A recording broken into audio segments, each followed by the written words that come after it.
Fasten your seatbelts. It's going to be a bumpy night. But tell me, Eddie, is that a rabbit in your pocket, or you're just happy to see me?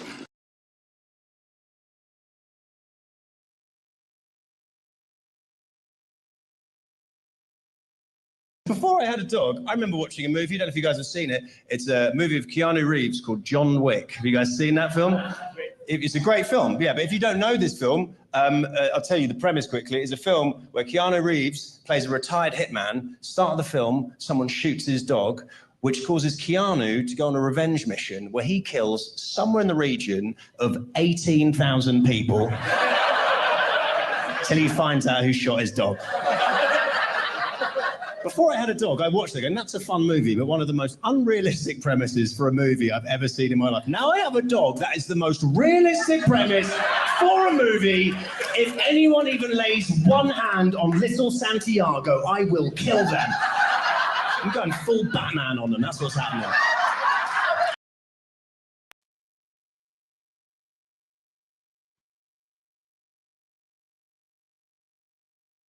You're muted.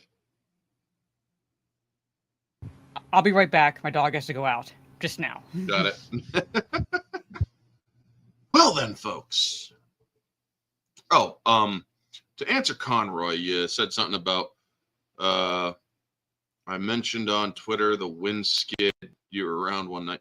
That was, fuck, man, that was like months ago.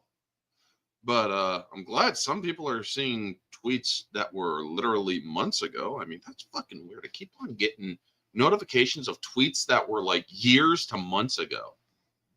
But your original question was something about did I try to smack somebody with my truck door on that bridge, or was it the wind? It was the wind, man. Yeah, man. It's fucking weird. But yeah, 3 might be the weakest John Wick to me. You know, I'm inclined to agree with you, Trey, on that one. Improper summary of a movie. Very much, Gigawatt, I agree with that.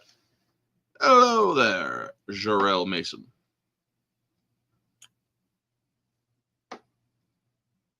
Carfu, like Wick does in his Mustang. Nah, man, I can't do that. That's it's my mom's truck. I help her out with stuff. So, yeah.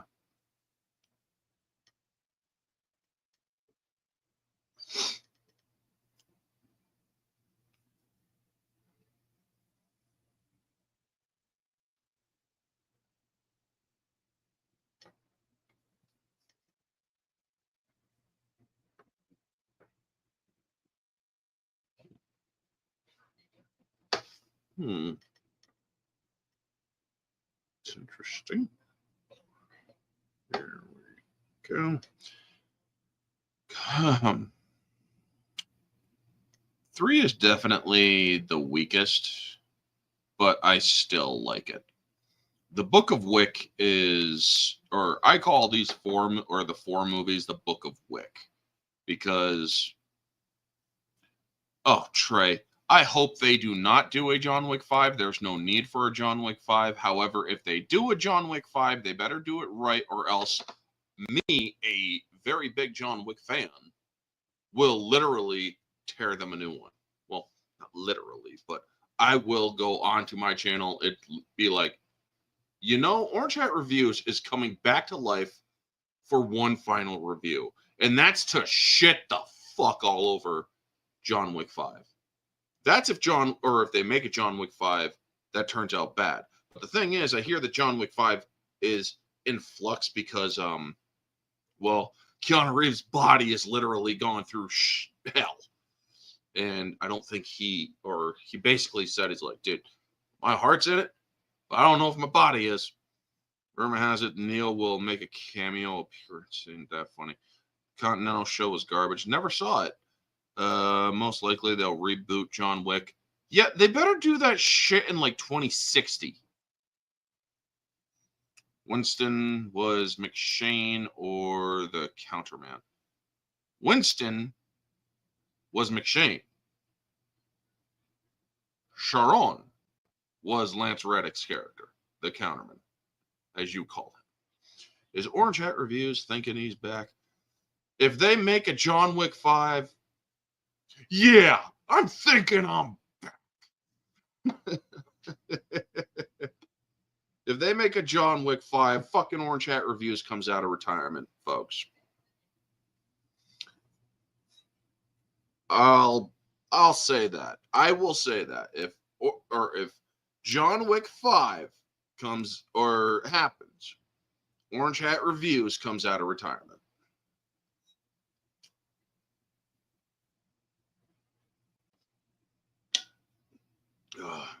I'm thinking I'm back to bed. Hey, Gravy D, good to see you, man.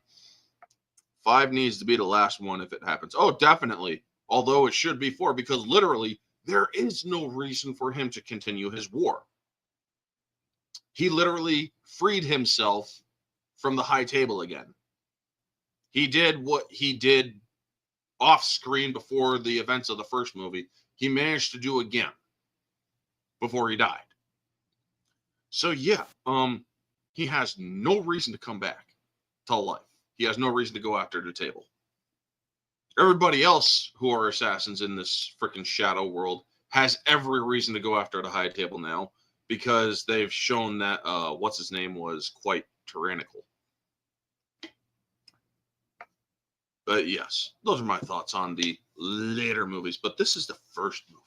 The movie that, folks, I'm going to fucking geek out during this stream, because this is storytelling masterclass. And we're just waiting for Mara to get back. Is there a character in the movie named Winston? Oh, Jesus. Jarrell Mason. Yes, there is a character in the movie named Winston. Stick to Shadow the Hedgehog. Hey! Don't knock that movie. That movie is fucking awesome. Sonic 3. The first John Wick is great. No, the first John Wick is masterclass. Great is like two ratings below masterclass. Your kick from the hotel. Now here's your Chuck E. Cheese token. I remember Chuck E. Cheese's, and that was a shit way back in the day. I still remember my theater cheering when John got the guy. People were cheering. Fuck that guy. Yeah, John kills Mayhem in this movie. I wasn't talking Sonic. Oh, I know, Gravy Day. I was fucking with you. But yeah, he was perfect. He was the perfect choice for Sonic, and he was the only choice for Sonic. There was that rumor going around that Hayden Christensen was thought up for Sonic, and it's like, no, you watch the special features, they only had one person in mind for Sonic, and that was Keanu Reeves, and he did it perfect.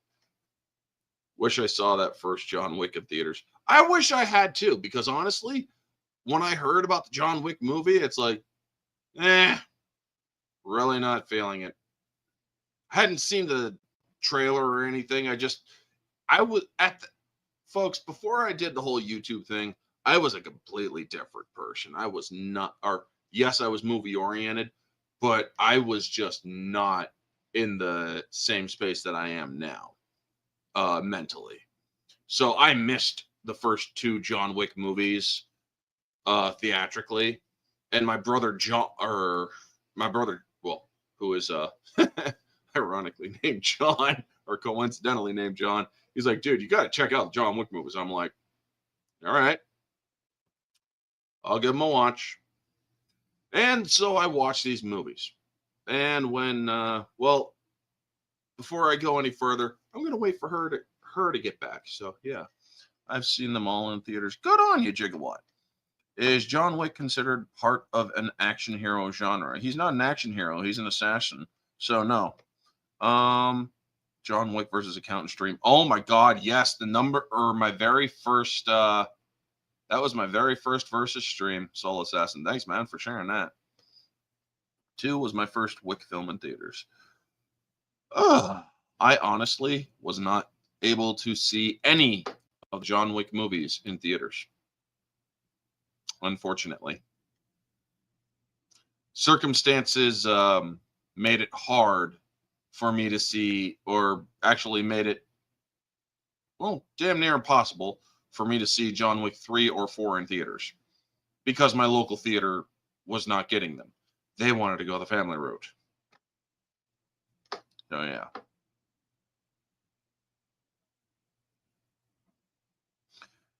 And if they do a John Wick 5, they need to bring Alex Winter into the mix as like one of John Wick's oldest friends. Just because. And you're muted again. Yep, that's what happens when you have a dog. Because I hit the mute button on my microphone. Don't worry, I kept them thoroughly entertained. So, but yeah, so sorry, guys. Like, basically, that is the timing of a dog. And speaking of dogs, that is the catalyst Of this movie. of this movie. Now, and before I say hello to the chat, I'm going to say, granted, I do, whenever, I don't like it when things happen to animals in films.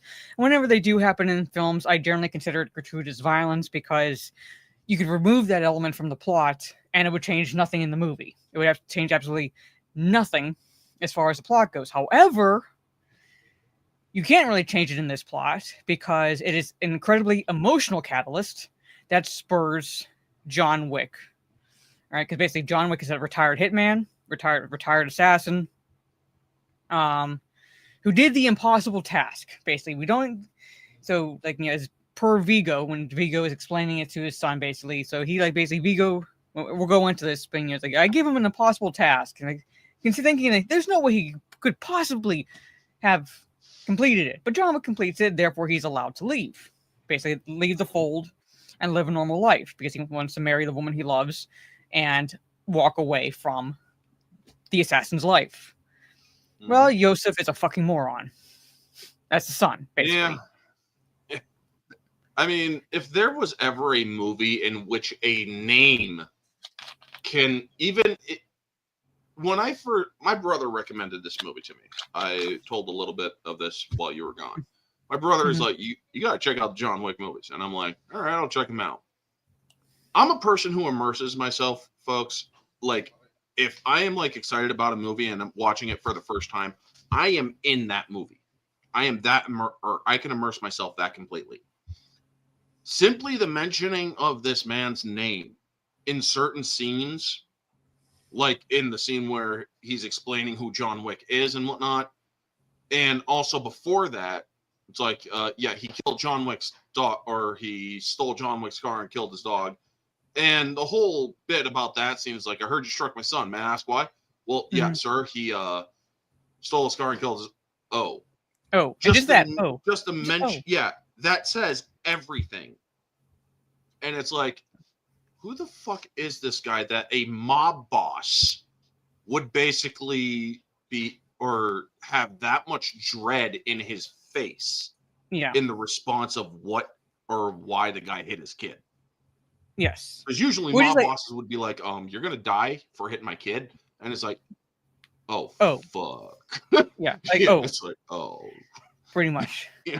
Like John Wick's name invokes that much trepidation in people. That his name is so famous and infamous at the same time.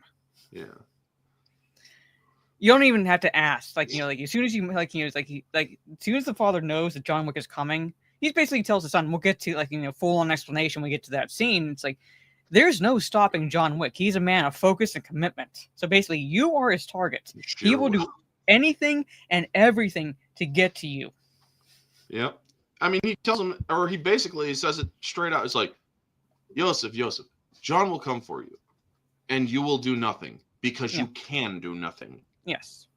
But anyway, I'm going to say hello to the chat. I'm going to finally say hello to the chat, and then we'll get started on talking about John Wick. I'm showing it through Hulu, and we'll get to a point where I might have to stop sharing my screen because if I pause it at a point where it's past an ad, Hulu likes to play the ad first rather than allow me to just pause it on the part that I want to show. So I might have to dip periodically, at least as far as sharing my screen. They should show the breaks in it if you're watching. Yeah, it does. Yeah, section. but if I click past a break, Hulu's like, oh, by the way, here's an ad that you can't skip. Yeah. So it's like, fucking hate ads. That's why I have Hulu. I have the adless Hulu. So I hate that there's even that, basically. Like you can't have a streaming service with no ads, just no ads, basically. Just like a straight up streaming service. No, you gotta pay more for no ads. That's like, commercialism. Yeah, it's like, what the fuck? If I wanted ads, I would go like straight cable, basically. Like that's where you can't get away from watching commercials. I mean, no, Fandango at Home isn't exactly a streaming service. I mean, yes, you can watch some free movies, but you do got to contend with ads. Mm-hmm. But it's a great digital library, Fandango at Home, formerly known as Vudu. Yes. Yes, Gravy is a troublemaker. Yes, no, that's not his catchphrase. Trey, what is up? Good to see you. It's pretty much the perfect revenge movie. And it's kind of like the John Wick movies are like kind of like the Lethal Weapon films, where there's really no bad one in the bunch. There might be like weaker additions within the franchise as a whole, but nowhere it's like that one is shit, you can skip it. No, it's like there's like still like, you know, good watches from like 1 to 4, basically. So, and I love the fact that it's like one of the directors, Chad Stahelski, not only is a former stuntman. All right, so basically you can tell based on the fight scenes, basically the choreography for the fight scenes and how they're shot, that definitely it's someone who knows how fight scenes should be shot. Yeah. But he also did the stunt work for Keanu Reeves for the Matrix movies.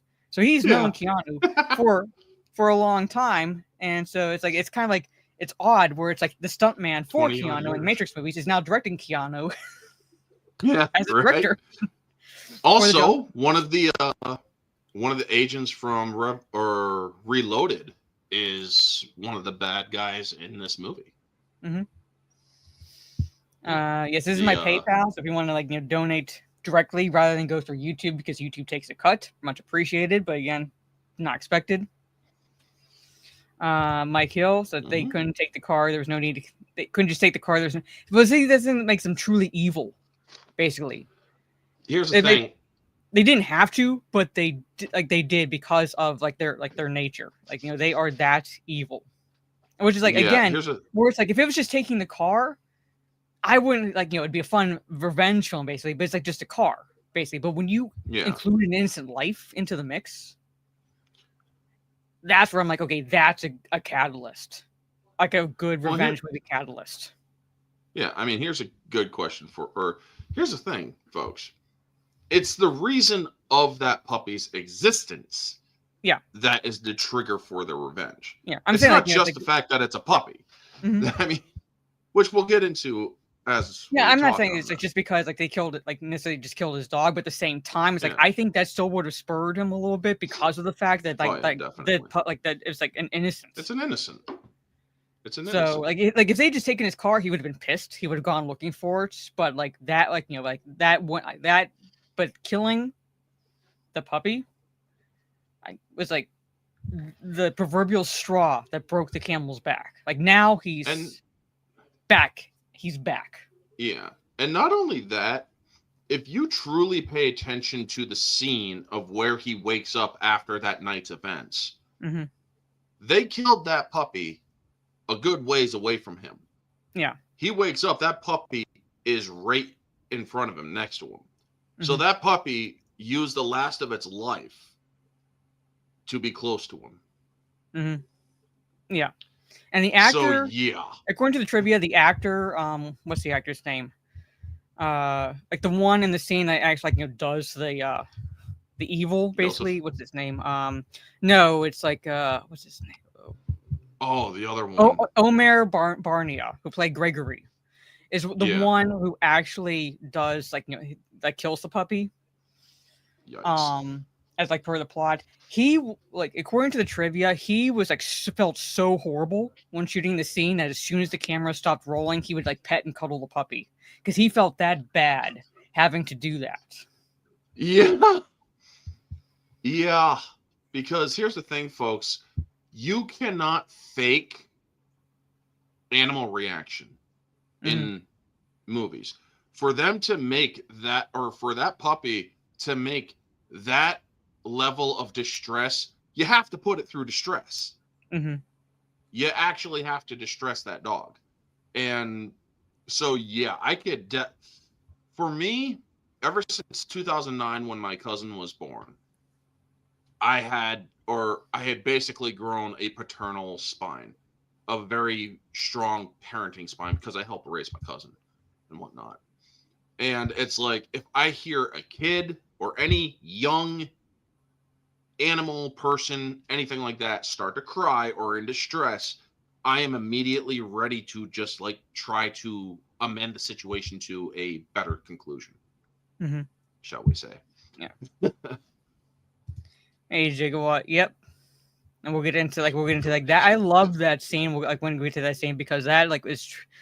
I mean, I joke that Keanu Reeves plays Keanu Reeves in his movies, but like that scene where he is gradually building up in anger as he's relaying, like basically he's kind of like, how do I put it, going through the 5 stages of grief in one scene. Oh yeah. He's going through the 5 stages of grief in one scene. So when he gets the anger one, that feels truly visceral. When he gets to that stage, it feels truly visceral. When he's like, he took that from me. Yep. So, I mean, when he's literally digging up his past, when he's busting up the floor in the basement, and you see the rage start coming out, you can feel that shit. Yeah, and I love the juxtaposition. It's happening as Vigo's talking to his son and explaining to him like who John Wick is. How badly he fucked up. How badly you fucked up. Because he tells him it's not what you did, it's who you did it to. Who you did it to? Yeah. What, the fucking nobody? That fucking nobody. Nobody is John Wick. John Wick. He just says it so calmly. Yeah. As if he's literally afraid to say it too loudly because it will probably bring death to his door, even though Yosef pretty much already did. It's like, dude, you literally brought death to our fucking door. Yeah. Hello, Conroy. I'm gonna get to everyone. Soul Assassin, what is up? Hound 3000. Wolf, good to see you as well. Good to see you, man. If I miss anyone, I do apologize. I'm going through. But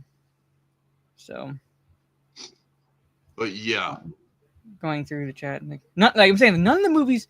See, the thing is, I think like they are. When I say weaker, I mean like like not as good, but I'm saying like not bad. Scaling. Scaling, they're not quite as good. Scaling wise, like I said, I would put it 1, 4, 3, 2. 3 and 2 can kind of be interchangeable depending on 1, 4, 2, 3 for me. Yeah, so it's kind of like but like definitely for the first 2, it's 1, 4, and then 3 and 2 is like right here, basically. Yeah. It's like literally the most minusculest level of difference in quality. Yeah. So again, it's kind of like Lethal Weapon movies. No bad one in the group, but scaling, there are ones that are better. So another fun fact, folks. These movies all encompass around a 6.5 month period. And it took 10 years to make these movies. Yeah. it kind of shows on Keanu as it gets further along. But that is like, again, that's like not to say like I still love number 4. I still love the 4th one. Oh yeah. Keanu was Ted. In the Bill and Ted movies, he was Ted. Yep. And then if they do make a 5th one, they need to bring back Alex Winter. Or they need to bring Alex Winter into it. Somehow, as like I say, the only way I can see path I can see them taking the 5th one, again, they'd have to really make it make sense, would be for John Wick to take on the High Table, basically. But even then, it's like they'd have to really make it make sense for it to be like, okay, I can buy that the 5th one would be made. But the 4th one was a good send off for him. Yeah. So I'm like, it doesn't really need a 5th one. If they do a 5th one, it needs to start with 3 members of the High Table dead, and a 4th one running for their life, something like that. Where it's like because that's like in terms of the progression of John Wick's targets, so to speak. that would be the Yeah. next one he would go after. Yeah. Or at least, like, that would be his ultimate. Like, that's one. If you're going to do a fifth one, yeah, that would be like, but you'd have to really make it make sense from what happened in the fourth You'd one. also have to the create a fifth one. reason for him to go back after. No, the I'm saying high it's like, table I'm saying like it has to be a because really good reason. he Because freed right now, himself I'm not at saying, the end of the first. I know, because right now fourth I'm not one. seeing a good reason. Right now I'm not really seeing a valid reason. Like, what would be the valid reason for him to fake his death to take on the high table? I can see, like, him faking his death to put the high table at ease, and that way they wouldn't think that he'd be coming after them. Okay, fine, but he's free. So it's Yeah, not like he's beholden to the high table anymore. So why? He has no reason. Yeah. So I'm just saying, like, it's that and the fact that Keanu Reeves has even said, I would love to do a fifth one, but my knees say no. So we'll see. You need to see the John Wick movies, Mr. Bentham. There are 4. The most recent one came out, 2 years ago now, this year, in 2023. And basically took roughly 10 years for all 4 to come out. But you need to watch the John Wick films. Yep. But getting back to the first one, because if we keep talking the fourth one, we're going to confuse everybody. Yeah. So, yes, there's a character in here named Winston, played by Ian McShane, who runs the Continental.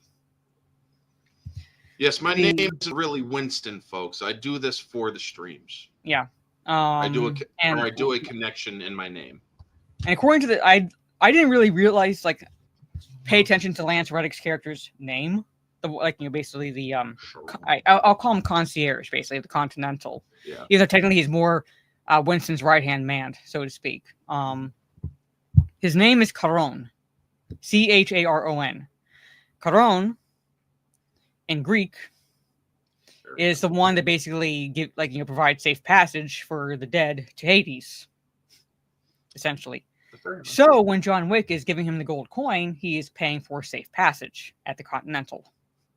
If you think about that, they do a lot of symbolism in these movies. it actually be pronounced with a k sound in ancient Greek because there's no ch sound in ancient Greek, so it'd be pronounced Charon. But the way that Winston pronounced it is Sharon. Yeah, so it's kind of like when I pronounce Cerberus, people are like, no, it's pronounced Cerberus. I'm like, technically, in ancient Greek, there's no s sound. Yeah. In that regard, it'd be a Cerberus. Yeah. I'm that much of a fucking nerd, ladies and gentlemen.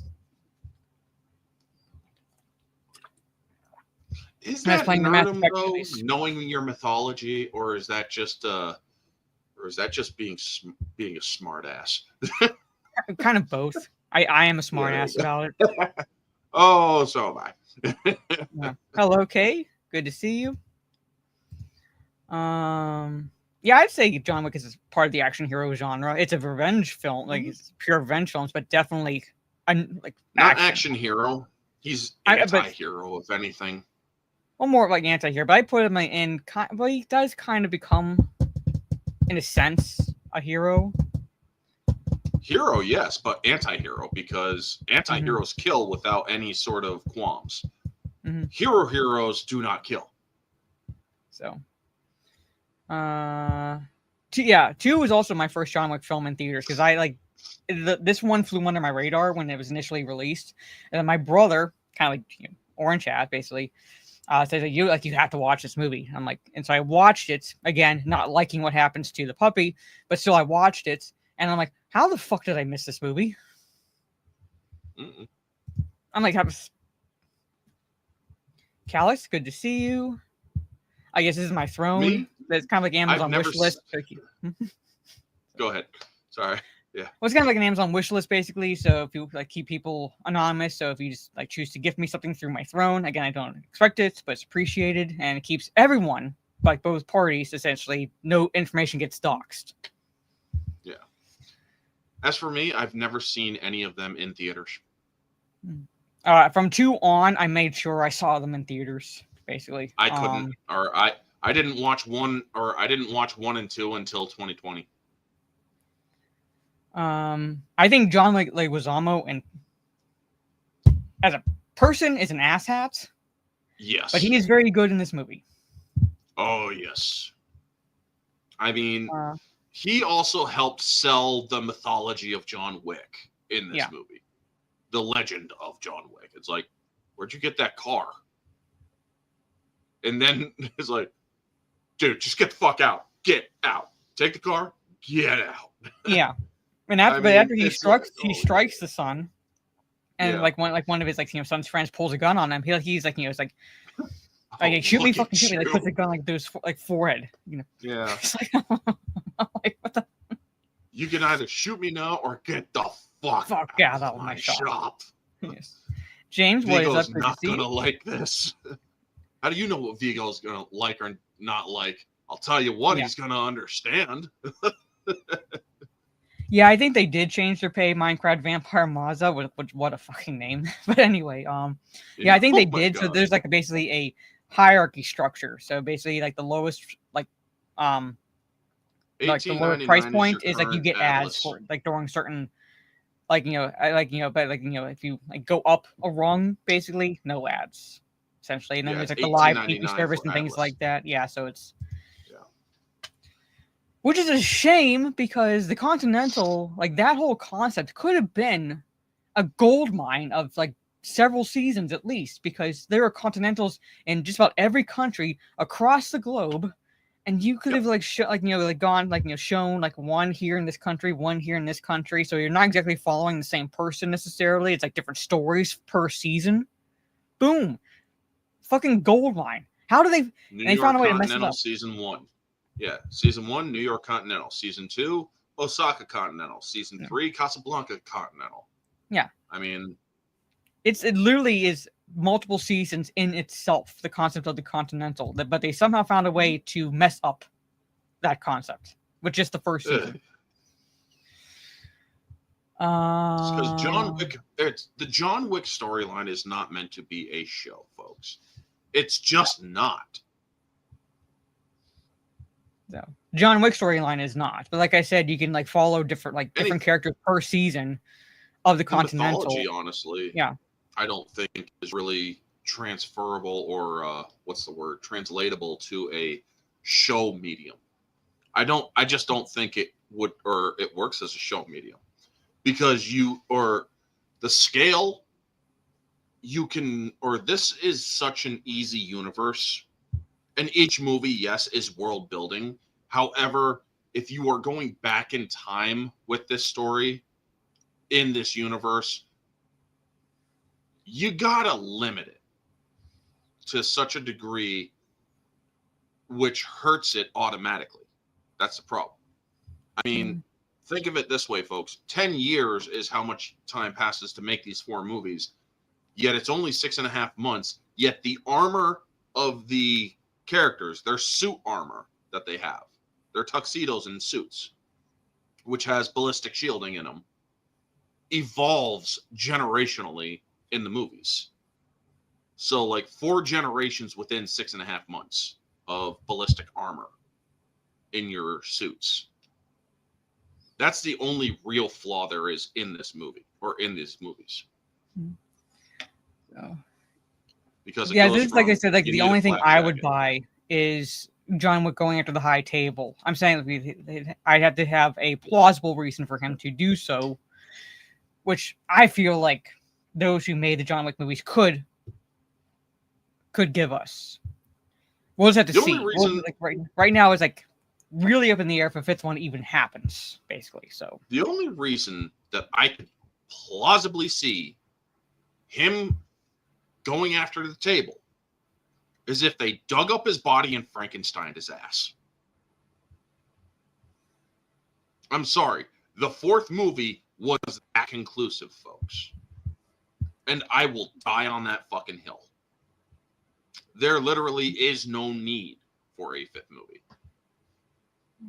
But if you want to see me come out of retirement, go ahead, make a fucking 5th movie, guys. I don't think John Wick needs to make an appearance in Ballerina. I would rather not. Just have it as a standalone. I know, but I said I would rather not. I would rather prefer it to be a standalone because it's like kind of like she's Roma. Yeah. She's part of his home, or she's part of his family. So, But it's like saying, like, I'm not saying they would it do it takes as member place in berries, but between. kind of like I don't want it to feel that way, basically. So from what I could glean from the trailer, he's not in it a lot. He's only in it enough to really kind of just sort of say a couple things to her, essentially. Maybe help her in one instance. That's about it. This is not going to be or it's in the world of John Wick. It's not John Wick or John Wick and the ballerina. No, this is the ballerina movie. So I'm hoping they do that right, because that is one of the movies I want to see this year, along with Accountant 2. So I saw that trailer and it's like, holy fucking shit, that was awesome. Okay, so I'm starting to hear past the infamous scene, basically. So, basically, to sum up the points up, like where we are, up in this point in the movie, about 16 minutes in, is John Wick's wife has passed away. Yep. Cancer, basically, and before she dies, she goes through basically an adoption process for a puppy for him to get the puppy after she's passed away, basically. So that way John Wick does not have to grieve alone. So there's literally Trey points out her last gift to him. So it's it's one of those things where it's she knows she's going to die and she doesn't want him to be alone. So she gives her final gift is a puppy, so that way he has a companion, basically. And again, Keanu Reeves appears to, by all accounts, to be a normal guy, just unassuming, just trying to live his life, and he's not necessarily accosted, but he's approached by these young men at this gas station, and one of them wants to buy his car. How much for your car?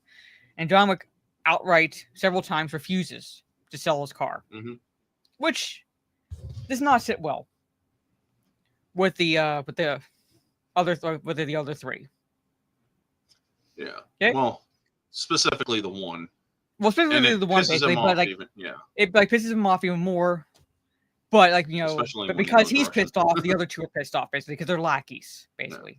Yeah. They're essentially lackeys. One of them literally, he's like, "You have a good day, sir," and then he looks at his boss, and he just walks away shaking his head. It's like, dude, there's no, don't even fuck. I mean, the one or the dark-haired one, which I believe does the deed to the dog, but he's the one. He still follows Yosef. He'll always follow Yosef's lead, but he still has enough of a conscience to himself where he's like, dude, no. I mean, I don't always approve of what you're doing, man. Yeah. So he tries to be a voice of reason for Yosef. Yeah, but there's no real reasoning with Yosef. Hey, memes, good to see you. Victor, and is his character's name. Yeah, and it's all Yosef's idea, basically, to find where this man lives, John Wick lives, accost him in his home, beat him up, wreck the one car, steal the other one that they wanted to buy originally, basically. Steal that one, and they killed the puppy. The puppy's name was Daisy, basically. So it's really cute beagle puppy, absolutely adorable beagle puppy. And you remember I said the actor who plays the dark-haired friend Gregory, who ultimately the one who does the deed, hated filming that scene. Absolutely hated filming that scene. But this is where from this point on, basically this is where the John Wick movie, I think, really starts. Because John Wick wakes up to find that the tragedy right in front of him. So not only has he just buried his wife 4 days earlier, basically, several days earlier, he's now burying her last gift to him. Yep. Now he's pissed. And you see it, because when he's cleaning up the blood, you see him stop and look up, and that look just says it all. Yeah. Which is There's no words to describe the feeling. And this movie was originally going to be called Scorn. Like that was like the original plan for the title, which could work. But when Keanu Reeves was talking about it, he'd always refer to it as John Wick. John Wick. And like, you know what? This is like several $1 million worth of free advertising. So let's just change the name to John Wick. Yeah, right. Hey, so, that's a smart idea. Like, yeah, which works just as well, basically. Works just as well. Mm-hmm. And again, Chad Stahelski was the stuntman for Keanu Reeves in the Matrix movie. So basically, you have a stuntman as a director, and you can tell, because what I love about the action shots, and we won't talk about every action scene in this movie necessarily, but what I love about them is there's like zero like quick cuts. The choreography goes. Yeah, really I hate quick cuts in fight scenes. Yeah. This was shot by someone who knows how to not only choreograph fights, but film them so that way they look phenomenal. And what better person to do that than a former stuntman? Because they know what it's supposed to look like. And most of the people in this movie are stuntmen who've had careers. Yeah. And the people who are making the movie, Stahelski and them, their studio is literally a stuntman studio for movies of high octane and action. Yeah. He spent 4 months, 8 hours a day in training. Oh, yeah. And according to Keanu Reeves, he did 90% of his own stunts in this movie. Mm-hmm. One of the stunts he didn't do was the one where they are in the red circle where they throw him over the edge of the upper level. Because you can see as they're falling, then they cut at like the last moment to film the impact.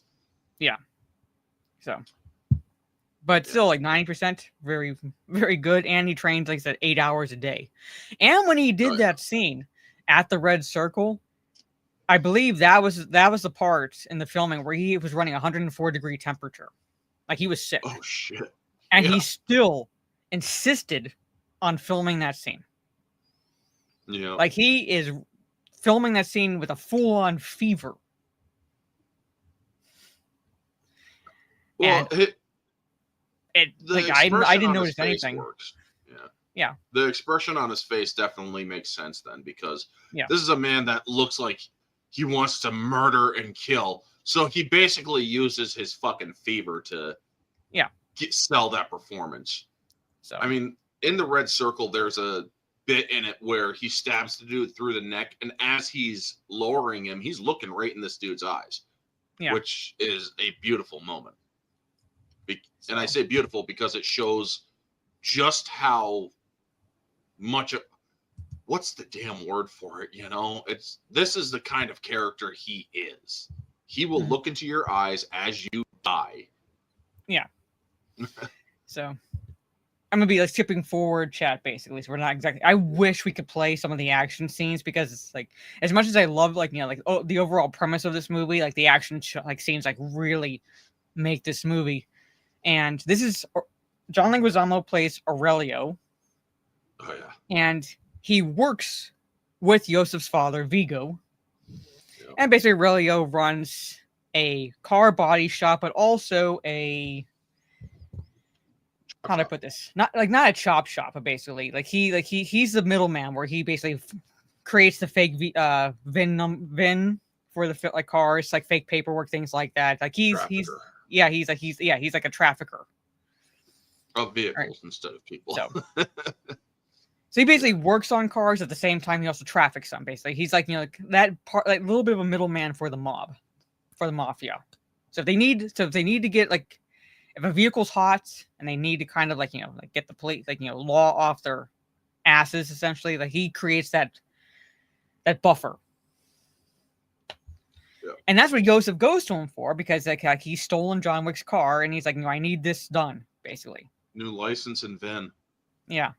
Make it believable, make it passable. Mm-hmm. And soon as Aurelio turns around, I love John Leguizamo's expression. He's like, "Where'd you get that car?"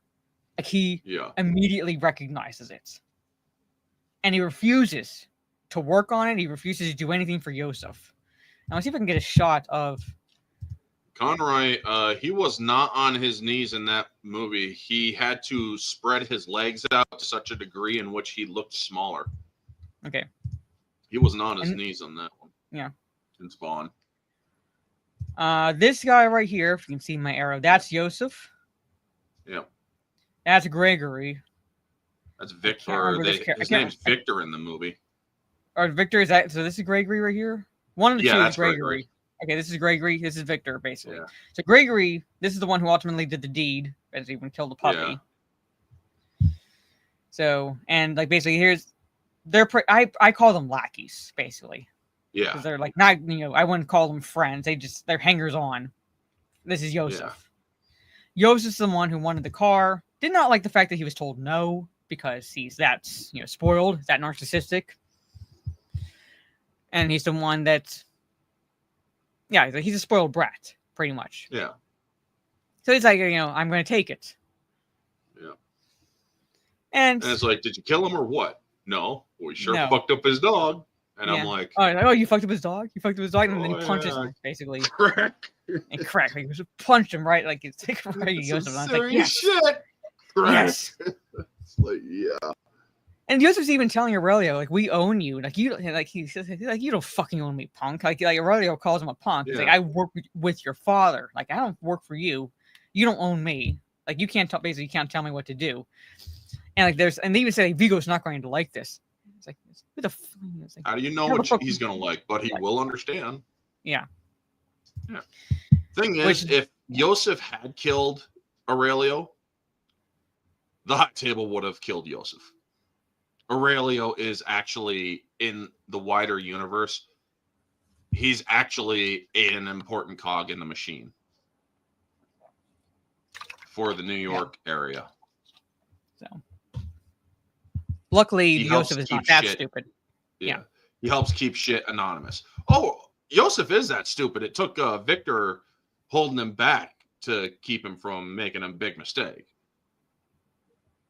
It was only until after the events of John Wick 2 that Aurelio was no longer considered important, because there's a deleted scene in 3 in which the adjudicator goes after him. Yeah. But he's talking with Wick. Yeah. Right this there. One right here. Yeah. I heard you struck my son. Then may I ask why? Yeah. Yeah, right there. He shot of him. Yep. Oh, that actor's dead, I heard. Yeah, he passed away in 2017. So basically, this is one of his last films. Yeah. And he's Swedish, I believe. But he plays a believable Russian mobster. Yeah. Yep. He's believable Russian, but I believe he's Swedish in descent. But looking at that look right there, you see the life just draining from his face. Like, oh, fuck, what did my son just do? Yes. So, let me, look, because the actor's name, I gotta, go back on IMDb, is Michael Nyquist, I guess would be pronounced. Yes, Nyquist. Yep, Nyquist. Again, I believe Swedish in descent. But, generally when it calls for a Russian mobster or something of Russian descent, typically he's one of the actors, along with another one, I can't remember his name, who, almost like a given would be a Russian mob boss in a role. Mm-hmm. And so he calls Aurelio.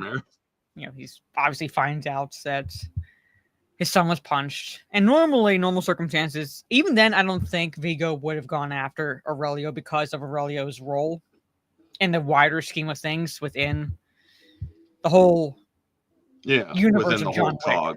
Within the whole cog, he would not have gone after him. Yeah. He would have maybe punished him, but he would not have really gone after him. However, he still calls him. He's like, "May I ask why?" Yeah. Why'd you strike my why'd you strike my son? Well, you stole John Wick's car and killed his dog. And it's like, oh. I love this dude. He has Mayhem as his lawyer. Oh yeah. I can't remember the dude's name, but the actor's name, that actor is Dean Winters. I mainly know Dean Winters from Law and Order SVU when I used to watch the first few seasons or so, because he was on the first few seasons, I believe, of Law and Order SVU or close to it. That's where I knew him Yeah. from. So when I saw him, I was like, holy shit, it's that guy. But I always knew so him from the damn commercials. yeah. The Allstate commercials. Dude's So- fucking hilarious. Yeah. Oh, he is very hilarious. But basically, he's the lawyer for Mhm. Vigo, and periodically Vigo uses speaks to him in Russian. It's like English. English, please. It's like, dude, you work for a fucking Russian. Yeah. And you don't know Russian? Yeah, I'm like, I would have started taking lessons a while ago, dude. Like, to at least understand them relatively. Right? So, And yeah, because yeah, they so basically after Vigo makes the call, that's where we counter the lawyers. It's great news. I brokered the deal Mhm. basically, and what's wrong? It's like you can see the look on Vigo's Have you face. seen Like, my like son? we're fucked. Have you seen my son? Yeah. And there's an important thing in Russian culture, folks, in that whole scene where Yosef talks with, or where he talks with his son. He pours 2 drinks and gives Mhm. his son one, clinks it, doesn't drink it. No. And then he pops his son in the stomach and whatnot. And then he goes to another bottle, pours that one, and starts drinking it. The reason Yeah. why is because if you do not drink to something you don't agree to. Hmm. And so when he toasted his son's success or his actions, he was not agreeing with what his son did. Yeah. So yeah, it's like, all right, yeah, sure, drink. Nostrovia. And then it's like, that's a nice jacket. Crack. And it's like, oh damn, Yeah. dude. By the way, folks, Right here. drinking that's a nice alcohol. jacket. Yeah. Yeah. That's Drinking right. I want to get the alcohol- shot where he punches him. Basically, he looks back at the lawyer Yeah. and boom. And pop right there. Any Drinking gut punch will alcohol make and you throw up. Yeah. And sudden gut punch. Yeah. With alcohol. Yeah, you're total. And it's evacuation. Let's Yeah. just say that. Total billet evacuation. The Reese's speech in term. All right. Yeah, What like is- just the gets speech on, he when gives. when he Yeah. reminds how Dr. Loomis described basically when he's talking about Michael Myers, or Reese when he's talking It about the ranks up there. Terminator. Yeah. Yeah, it ranks up So there. basically, he's saying it's no, he's not the boogeyman. He's the one we send to kill the boogeyman. Yep.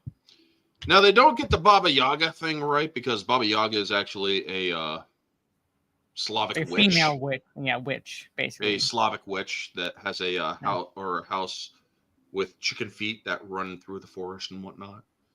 But It's what they showed in not the most recent Hellboy, the one with what's his name? He played Hopper and David Stranger Harbour? Things.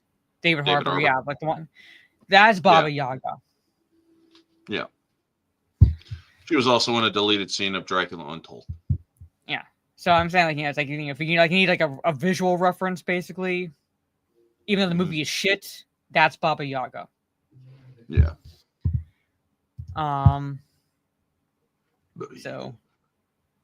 But yeah, it still I wish works. I could play this entire. though. I wish I could play this entire scene, just like his speech. Oh yeah.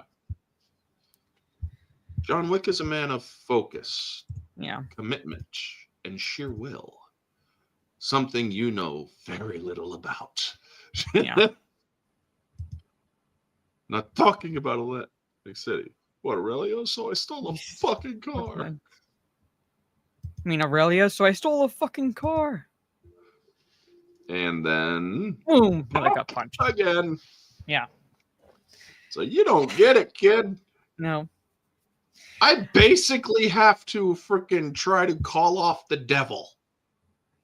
Yeah. Because you went and took a shit in his yard. Mm-hmm.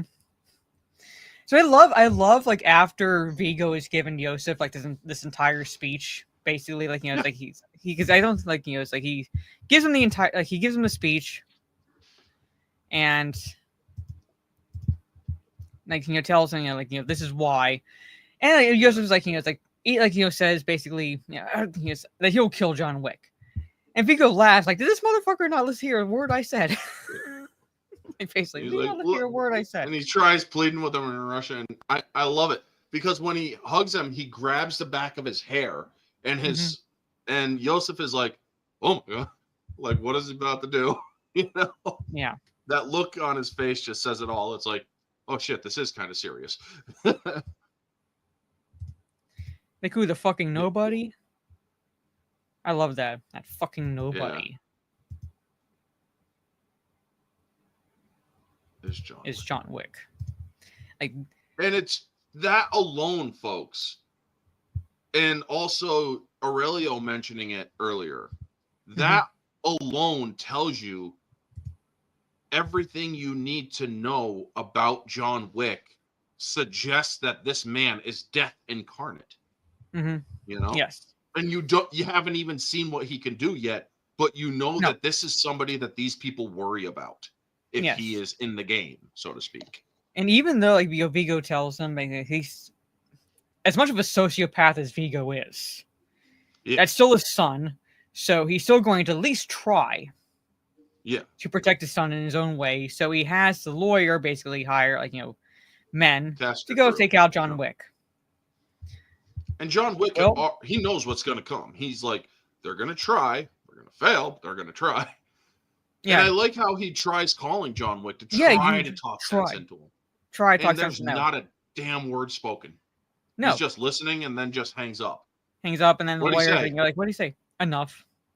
And that's an that's an oh shit. That's an oh shit moment, basically. I mean, it's like, yeah. Like,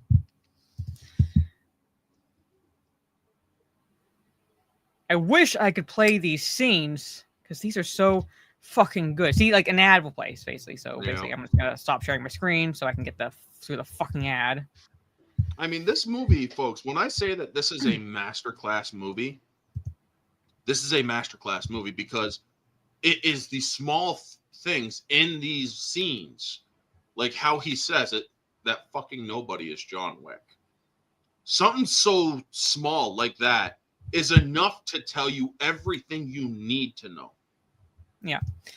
The rest of the exposition helps, sure, but it doesn't really help. It only just adds a little bit of sugar on top. He doesn't put his son in a safe house until later on because, again, he's still enough of a sociopath that he uses his son as bait at the Red Circle. Yeah. Oh, yeah. I mean, basically, you want to lure the fox? Yeah. Show him the hens. Yep. Basically. So he's enough of a parent that he tries to talk John Wick down. Like, please, it's like, yeah, my son fucked up. We don't need to take this to the next level. But he's like, at the same time, it's like, yeah, he'll use his son to bait John Wick. And then he also puts a hit out on him because he's like, or after John Wick takes care of the crew. And he's like, put a contract on John Wick for $2 million. Yeah. And I want to show, I can't show the fight scene, but I want to show a part of it that made me laugh. Not the fight scene itself, afterwards, basically. Oh, yeah. You mean the cop. The cop and the cleaning service that comes. Yep. So I got order a dinner reservation for 12. Yeah. So I got to pause it on where the cop shows up. Hello, John. It's Hound, Soul Assassin. It's not so much that YouTube is being an asshole in this situation. It's that the ads from Hulu. Yeah. She doesn't really want to have to go through all of them because that way you'd also get hit with the fucking copyright. Yeah, sure. Yeah. For fucking ads. So noise complaints. Yeah, noise complaints. And the cop, I love considering what John Wick used to do, there's at least some plausibility that law enforcement would have at least an inkling of who he is or was. So there's some plausibility in the scene, even in humor, because the cop looks in, like, you working? And it's like, no, I'm just sorting some stuff out. I love this scene, but I love noise complaints, and it kind of just leans over and sees two dead bodies. Takes off his hat. You working again? Like, yeah. No, I'm just sorting some stuff. All right, I'll leave it to you. Good night, John. Good night, Jimmy. Yeah. I love that. Good night, Jimmy. I love that. Yeah. That cop knows. He knows, but he knows also not to bind his business. So just not pry. I'm willing to bet that the High Table has police officers installed in law enforcement Makes so sense. that they can actually keep their shadow world, so to speak. I wouldn't say the whole Anonymous. police force is paid off, but I would buy like, what No. Orange Hat is saying. Like, there's a plausibility, given what John Wick does, that the High Table would have some influence within law enforcement. So that way, you know, Definitely the police chiefs Yeah. and what's the damn word? Precinct chiefs Yeah. or precinct captains. Yeah. Plus at least a handful of patrolmen. Yeah.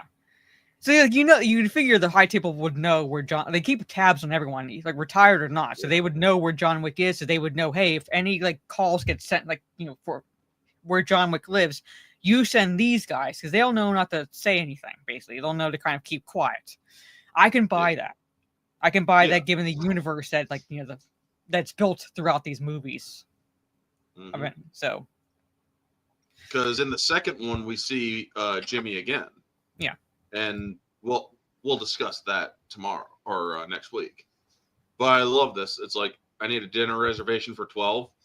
And you can or after so much of this movie has been shown, you start to understand that there is a parlance, a code of or coded language in this. Speaking of coded language, there is coded language used according to the trivia when Keanu Reeves, John Wick, is talking to Francis before he enters the red circle. There's coded language there. Yep. And that's the reason why John Wick allows Francis to leave. And there's a reason. We'll get into that. There's a reason. Because John Wick had him dead to rights, literally. John Wick could have killed him and would have killed him. But there's a reason he let Francis live. And Francis knew it and basically thanked him. So there's coded language there. But I love this specialty, like this like cleaning service basically comes in and makes it look like nothing happened. For bodies. It's a cleaning service for bodies. Dinner reservation for 12, meaning 12 bodies need to be hidden, so to speak. Where do they dispose of these bodies? Hey, I'm sure. I'm guessing an I'm incinerator. sure they have a incinerator, some means basically, but they basically they clean it up to the point where it's like, you know, like when even if there's blood residue still left, no one's gonna be searching this house, but they make the bodies go away. Yeah. And this is like the guy that John was talking to, Charlie. It's like you working again, making you back. Good to see you again, John. Yeah. Yeah. And I thought you left all this behind. Good seeing you again, Charlie. Yeah. John. Yeah, there it is. You know, Warriors, come out and play. Yeah, nice. But again, like, you know, I like, you know, love this scene. So like, you know, he has a crew of 4, comes in, wraps all the bodies in plastic, makes it look like nothing happened, or as close to making it look like nothing happened. Dumps the bodies in the van. And that's What all incident? she wrote. Yeah, what incident? And I love how the bigger one on the right there freaking squeegees the windows to wipe the windows down. Yeah. I mean, that's how much. Oh my god, you couldn't help but laugh. Yeah, I'm saying, like, I'm looking at the cleaning crew, and it's like the cleaning crew that comes in, and yes, he makes an appearance at the end because there's something that happens, and we will get into like, you know, why they had to make an appearance at the end. Yeah. So, and like, you know, basically, like, you know, within this universe, within like, you know, the whole Assassin's universe, they pay with gold coins. Basically, you know, John Wick pays a gold coin to Charon or Charon, basically, but I pronounce it the Greek way. When he like goes to the Continental for safe passage, he pays Charlie in gold coins and so forth. So like that is sort of a method of currency within this world. And that currency is worth $10,000 a piece. I mean, like, if you figure that, like, you know, like their bounties for millions of dollars, yeah, like I could see, like, you know, them using gold coins. Yeah, that's $10K a coin. Yeah. So it's believable. John Wick just dropped $120K to clean up his house. Yeah. Yeah. Yeah. And again, I'm going to have to pause periodically because, again, I go past ads. And yeah, it's like, see, this is where the ad break is. we'll start playing. Soul Assassin. When it's If like you buy, Vigo goes to see Marcus. Yeah. So if you buy or Soul Assassin, buy the 2-movie pack for John Wick 1 and 2, and you would actually get a couple of the coins. nice. All right. So Vigo, And, like he's yeah. put out the hits for John Wick, but he wants to hedge his bets basically to make sure that John Wick ends up dead. So he goes to the character's name is Marcus, played by Willem Dafoe. So Willem Dafoe is a fellow assassin, and he's a sniper. Find out a bit later. That's like basically how he stays healthy. how he performs his hits. Yeah. He also stays healthy by drinking a lot of veggie juice. So Freshly made veggie juice. What did you think of Willem Dafoe in this role?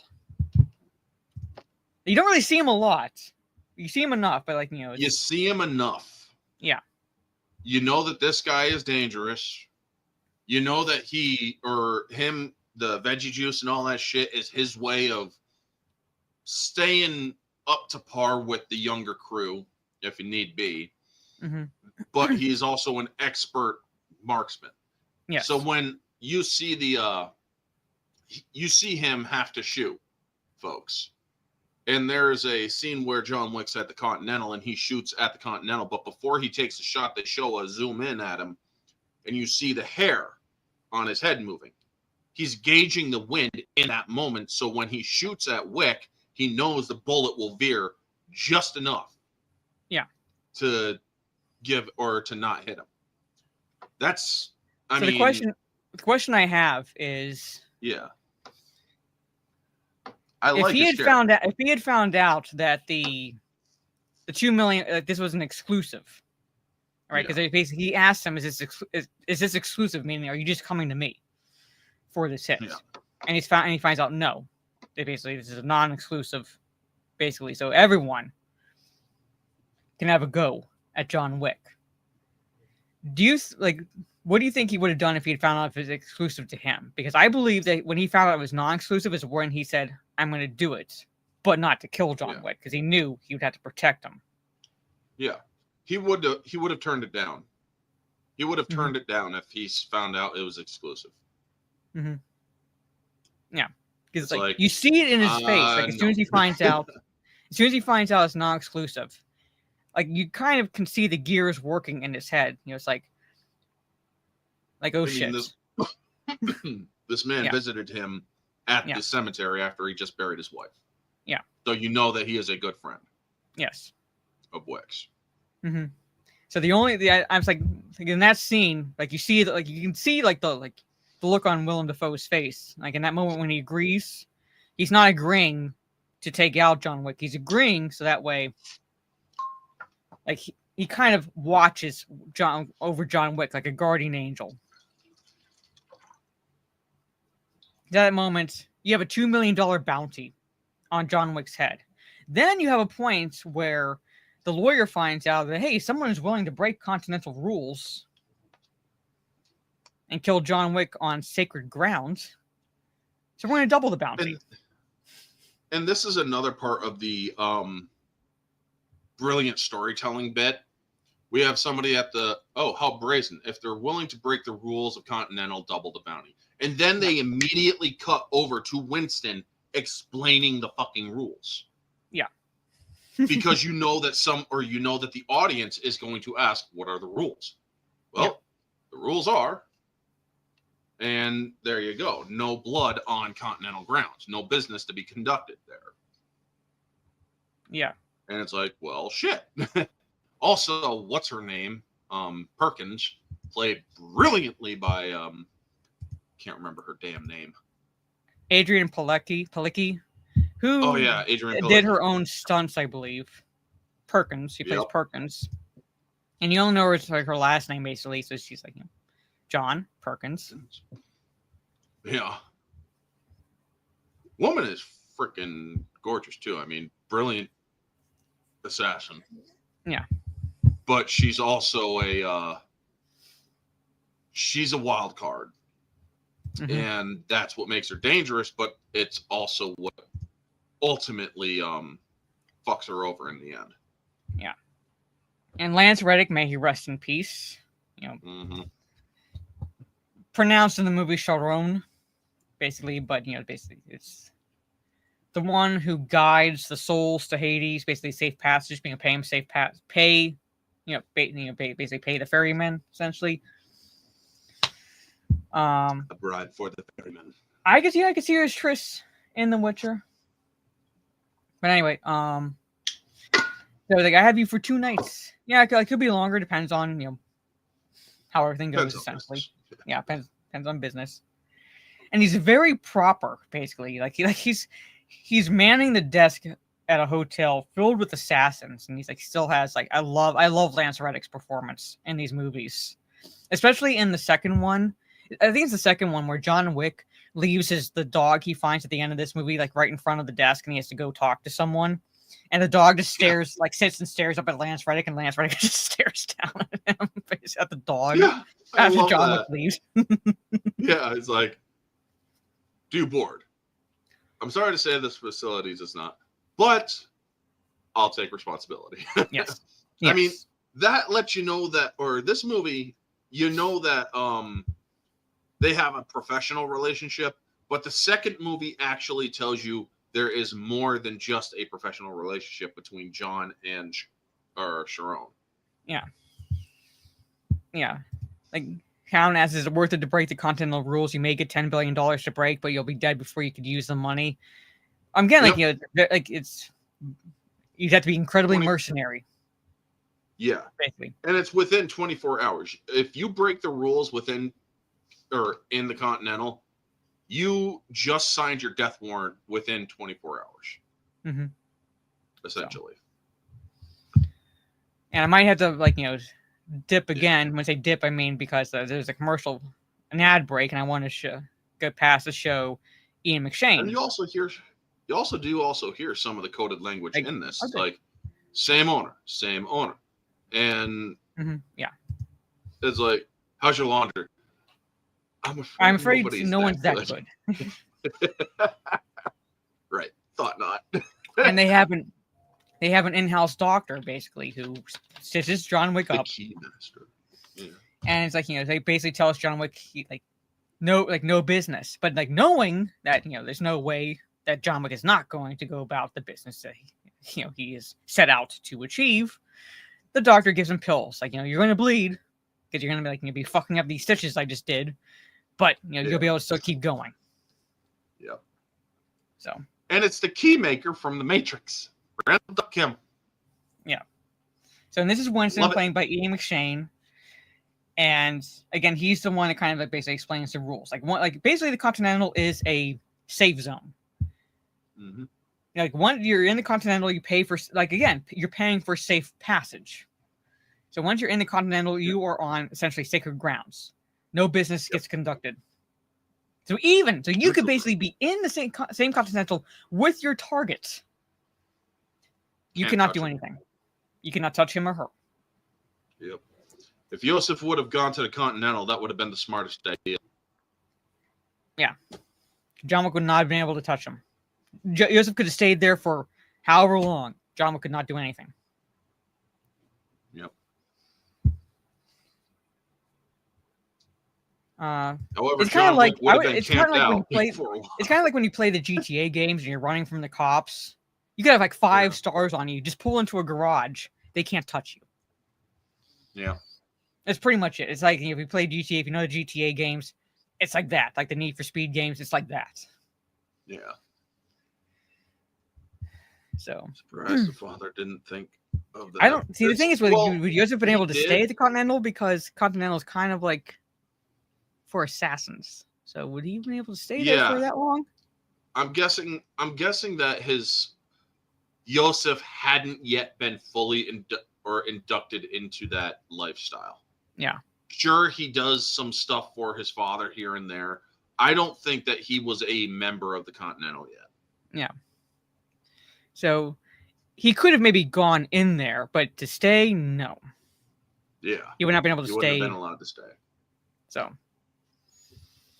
So they sent him to the Red Circle or instead, which is well, basically because like he's gonna bait John Wick with his son. Basically, like that you want to lure the fox, show the fox the hen, essentially.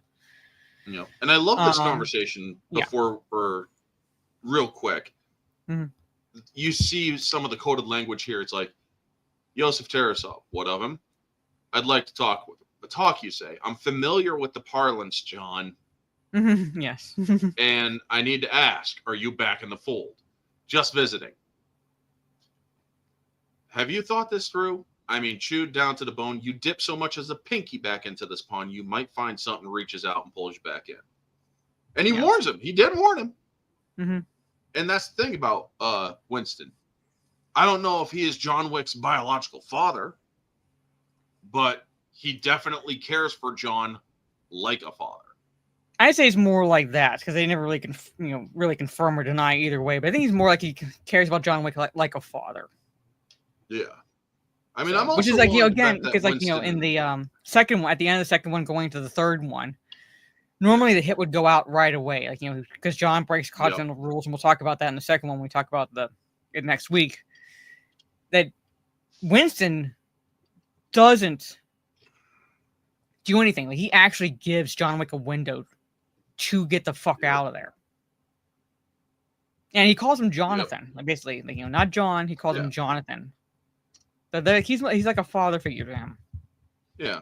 Which what I appreciate about that relationship, that dynamic.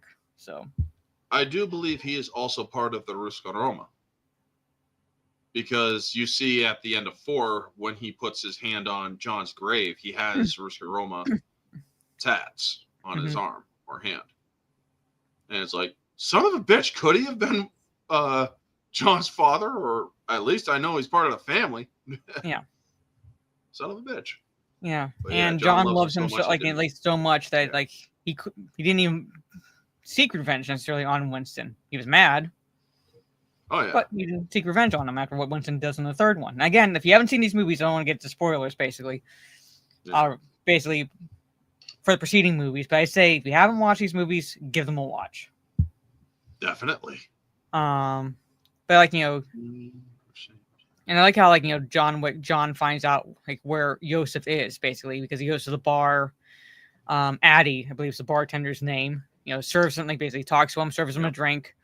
And under the glass is a napkin that says Red Circle with a kiss mark, basically.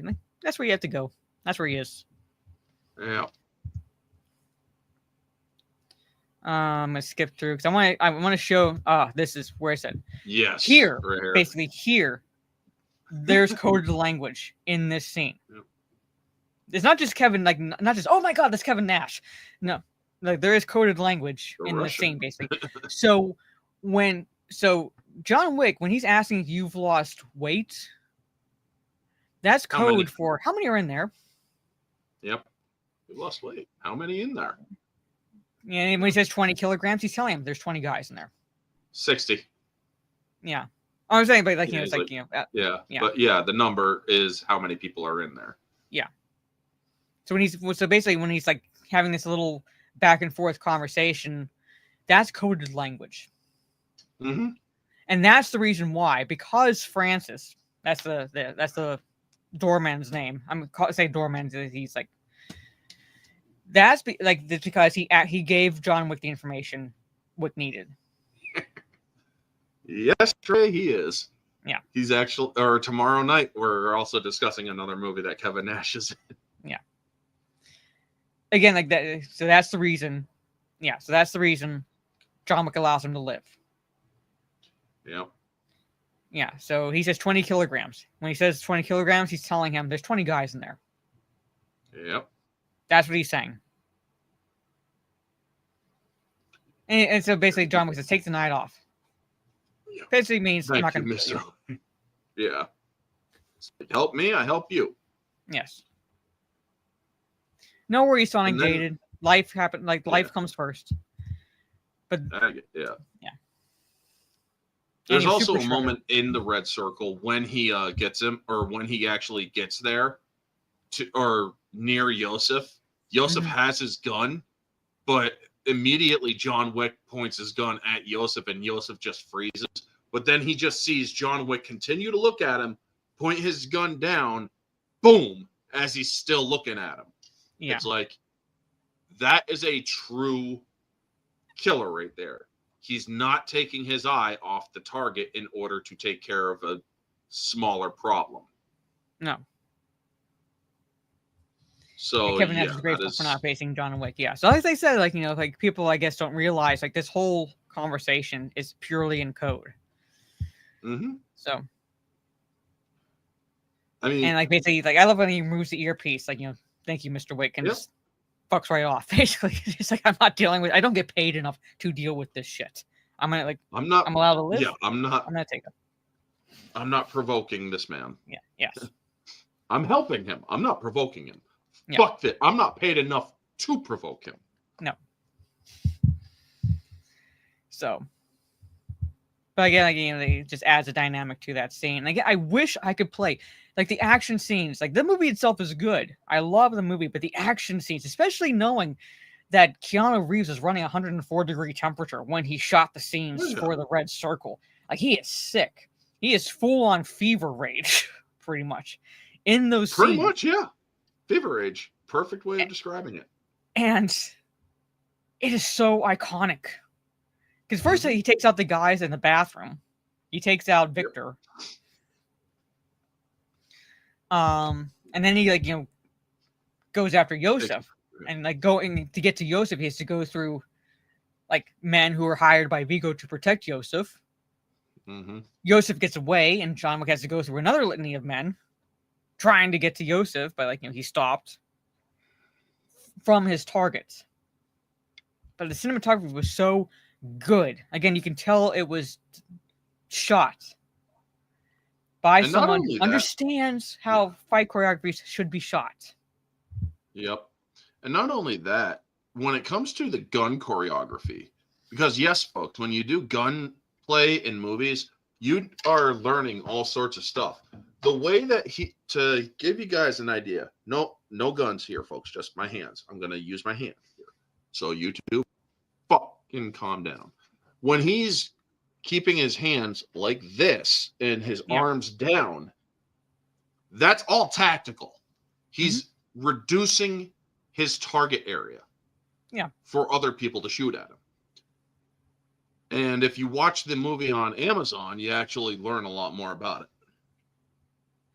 Oh yeah, it's very tactical. Plus, like, you know, basically holding a gun like this, again, hands basically, you know, reduces the kickback. Because even handguns have a kick to them. Yeah, so it reduces that when you're like aiming, like, you know, not necessarily aiming down sights, but aiming at your targets, keeping a low, basically low target, like yourself, like that. And what I love also about the scenes, it shows him reloading. It's not like the unlimited ammo in some fucking other action movies. It actually shows him he has to stop and reload. You know, usually you got that guy over who jumps over the sofa, and then you got to shoot at him for 10 fucking minutes too. Yeah, with infinite fucking ammo. Yeah. In this, I love it. They did it smart. And that's the thing about, I've actually watched a video with stunt people who watch videos and react to them. And it's like, oh my God, they finally did it. They finally did a movie where you don't have infinite ammo. Yeah. And not only does he have to reload, he has to be smart about when he reloads, basically, and like, you know, because he has to actually use other means to take down the target until he can reload. Yeah. Because he kills one of them with a knife. He has to kill one with a knife because he has no more bullets. I also like the flick out he does with his pistol. When he flicks out the mag, he just flicks his wrist to flick the mag out. Yeah. And then pops another one in. Mm-hmm. And this, I mean, yeah, imagine if he used a revolver. Yeah, that would not work. Well, it was, and the third there's, one, there's, well, they say jujitsu in the trivia, basically. Yeah. But jujitsu and judo are very much alike, basically. Difference being that jujitsu, you know, relies more on upper body throws and things like that. Judo is a, by the Get him way, to the ground.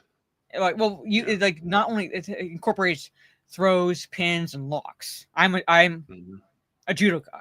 Was a judoka. I'd like to get back into being it because I'd like to get my black belt eventually because I'm like this close to being a black belt. But you can see I could pick out judo throws in this movie, like one like where he throws a guy like doing this over that. That's a Kon Seonagi. That's an arm throw in judo, very similar to that of jiu-jitsu. And a little bit of trivia in terms of judo and jiu-jitsu. I can't remember how long ago this was, basically, but in Japan, they weren't entirely sure what to use to train the police officers, like what type of self-defense to train the police officers. So they had both judo and jiu-jitsu, basically. Like basically, Japan is the birthplace of both, right? So they have both those styles of martial arts, and they weren't sure which one to choose to teach the police officers, the law enforcement. So they held a competition between judo practitioners, judokas, and jiu-jitsu practitioners. All right? And it's like whoever won the most, they would teach the law enforcement. Out of, I believe, 13 matches, roughly, judo won 11. Wow. So hence judo was picked as per like the training of self-defense in the Japanese police law enforcement. A little bit of trivia. Krav Maga, Jarrell, is that's an Israeli defense, and that's more like not really a martial. It's classified as a martial art, but it's more of just a self-defense. I wouldn't even call it self-defense. I would call it pure aggressive offense, if anything. Something like that. It's not. It's classified as martial art, but I don't classify it as a martial arts. Yeah. Basically, but that's how you're going in with knees, elbows, and you're getting inside to your opponent's reach for Krav Maga. It's also extremely aggressive. The reason why they teach it the reason why Israel does it is because their women are also part of their military, and having a woman be extremely skilled and aggressive is going to deter any man. So, yeah. Oh, like I love again. I wish I could play this shot because when Yosef is running away, like after Wick finds him, and like Yosef basically books it out of there. And the music playing as John Wick just comes into like the dance, like the crowd where they're dancing. Yeah. And like that little slow motion shot where he's literally a shark. He has blood in the water. And he's zeroed in on Yosef. I love that fucking shot. As the music's and Yosef playing. Is turning. Yeah. Yosef's turning with the most horrified expression on his face and pointing the gun and shit, and is like and he's getting away, and it's like John Wick's just still coming, man. Yeah. It's like, dude, you don't realize what you fucking did until John Wick showed up and got all the way in there, except one jackass fucking walked in on him. And it's like, okay, fuck it, I'll still kill him. Yeah. Very realistic. And we get to the scene where, I'm going to be skipping parts, basically, because I can't play the action shots. I wish I could. This is a scene where John gets stitched up. Yeah. I love that. And here's where, again, Marcus has him dead to rights. And he sees someone's coming in the room. An uninvited guest. So, hold on, let me just... Something tells me she's not there for a conjugal visit. No. So basically, like I said, Marcus becomes his guardian angel. He's counting for wind, boom, hits him right there. Because he had him literally, he could have accounted for wind. He could have taken John Wick out right there. But he warns Wick. The only way he knows how at that point. Fires a shot right to his right here. Misses. Yeah. Close enough that it wakes John Wick up. oh shit, someone's in my room. And it's Perkins. Yeah. And Perkins is using, according to the trivia, Brazilian Jiu-Jitsu. So you have two different styles of Jiu-Jitsu competing with each other in this fight scene, and it works. Because the style that John Wick uses is more upper body, throws and stuff, and she's more of the groundwork style of Jiu-Jitsu. And I like how she uses her coat. Oh yeah, to choke, yeah, you know, it's as a choker, and, like, so like she's able to do that. And this fight scene, again, like using what they have and everything. So what did you think? This is the only really time other than the hello scene in the lobby where we see Perkins and we find out that basically she's the inside contact. Who's like, I'm willing to kill him on continental grounds. Like you can deduce that she's someone who is willing to kill him on continental grounds for the $2 million. Yeah. So what'd you think of Perkins? I like it. Perkins is great. You also learn just from what Wick says about her. It's like, I didn't know Perkins got out of bed for more than 3. And she tells him, he goes, paying me 4 to break house rules. That's unwise, I assure you. But she doesn't fucking care. This is a woman who will get the fucking job done no matter what. And she just doesn't. This is a woman I wouldn't piss off. No. This is a woman I would actually do everything to stay her clear of. Not as I wouldn't fear her as much as John Wick. I mean, if I heard John Wick was on the scene and my fucking life was, and they sent me after him, I'd just be like, okay, where's Wick? Fine, fuck it, I'm done. Mm-hmm. Her, yeah, I would know that I stand more of a chance. So yeah, I'd actually go or fight back against her, but it's also I would try to turn it around to suit my advantage because she's crazy enough to break the fucking rules. Yeah, I mean, that's just, and also in this scene, you see that she exploits his weaknesses. She goes right for his wound when she sees that he had a little bit of blood. So she's like, oh, bam, right there. And it's like, she uses the environment as well as his wounds against him. Mm-hmm. She is one that I would not want to fuck with. And I love how she plays the character. Adrian Palicki does a great job with it. Mm-hmm. Yeah. So, can't play the fight scene. Yeah. Fuck YouTube, because it's longer than 9 seconds. So I can't fucking play it. But John Wick gets the upper hand, knocks her ass out. And I like that Harry steps out. Oh, and Sharon's trying to call him because people are complaining about the noise. That was pretty funny. It's like, sorry to call at this late hour, but we've received a number of grievances. A number of grievances. Yeah, I was dealing with an uninvited guest. Should you have need for, say, a dinner reservation? Perhaps. No. Perhaps. I'll let you know. Yeah. Poor Harry. Just gets paid a coin to babysit, and this is where, I think, Perkins would have been reprimanded for what she did to John Wick, but what really caught, where the revoking happens is what she does to Harry. Yeah, she kills. Yeah, so poor Harry, all he was doing was babysitting. That's it. He was going to leave her, and she would have still been alive. Still would have been alive enough to go after the bounty on John Wick. Didn't exactly fit, Maybe. I'm actually going to slightly disagree because, as they said, or as Harry tells her before she kills him, you broke the rules. You conducted business on continental grounds, and management doesn't take kindly to that. And that's when she says, fuck management. So yeah, I believe she was dead either way. So she's basically doing what she can to try to get away with it. So yeah, poor Harry. Yeah, it sucks. And he's a good guy. And a good and John Wick finds out how Vigo's laundering his money through a church. Yeah. So. I love that. Let me just see. Vigo will kill me. Yeah. So this part here, again, I wish Where like Vigo even says it's Oh. just a fucking car, just a fucking dog, and this is what sets Wick off.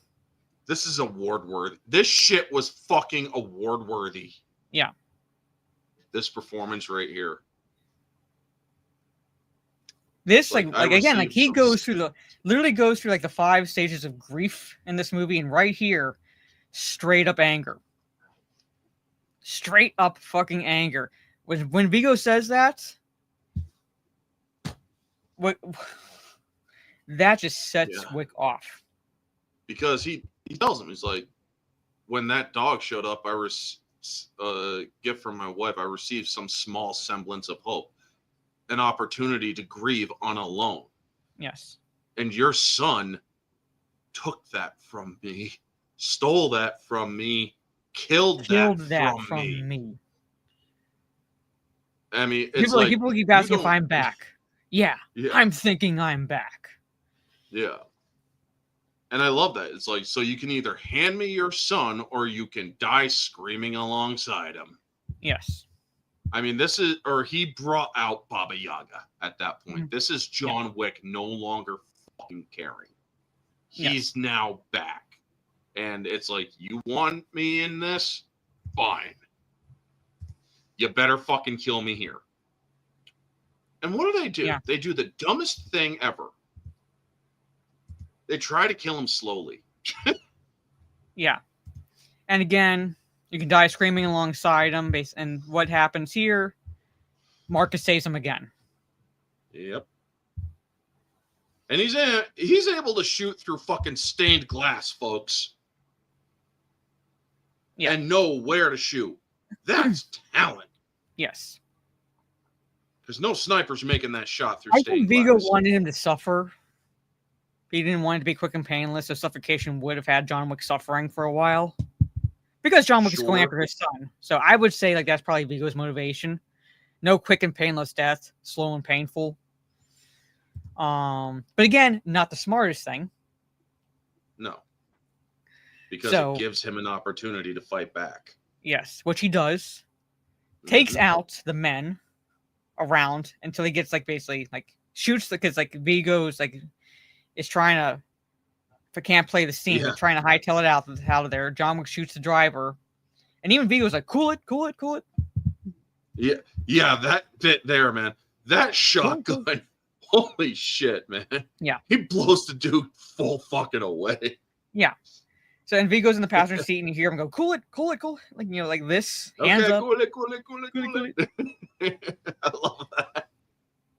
and not only does he give his son up, he tells like Wick where he is, Yeah. but Wick is like, "You remove the bounty, you It's like, call pull off the the bounty. contract. You pull the contract." Done. Yes. They'll know you're coming. I know. I don't care. But it won't I matter. know. Yeah. So I mean, I absolutely love this because this is John Wick showing he doesn't care because the second he steps out, he fires to the side of him. Let Yeah. him know, I'm going to kill you if you do not fucking cooperate. Yeah. You could say a lot just by pulling the trigger, folks. Mm-hmm. Yeah. And this again, like Wick is like leaving the Continental, talks to Marcus. And this Oh, right. is yeah. what, because John Wick was just going to go after the son. Yep. He was just going to go after the son, Yeah. but then he finds out Vigo has killed Marcus. So I'm trying to, where is this? Where he goes after the son. Yes, right here is where he kills the son, basically. So he's killed the son. Yeah. That's all his focus was. He leaves the Continental. Like he's done. Then but then he likely would have found out at some point later on how Marcus died. But the fact that Vigo called him and John Wick is hearing Just it, the fucking taunt. Yeah. just a fucking taunt. I'm like, okay, Vigo, you were supposed to be smarter than your son. You've now put Yeah. a target on your back. Yep. It's like, dude, seriously, why would you provoke him? Yeah. I understand as a parent, Vigo being upset because, well, first off, like, you told John Wick where your son was, basically, to save your own skin. But, like, you know, like, deep down, he's upset that he's lost his only son, but at the same time, I'm like... Vigo's lost everything at this point. Yeah. He doesn't have a successor. No. Who the fuck is he going to pass it on to? His brother? Who we see in the second movie. And we did not mention the infamous line. I saw him kill 3 men with a fucking pencil. With a fucking pencil. A fucking pencil. And that's brought up again in 2. The second one.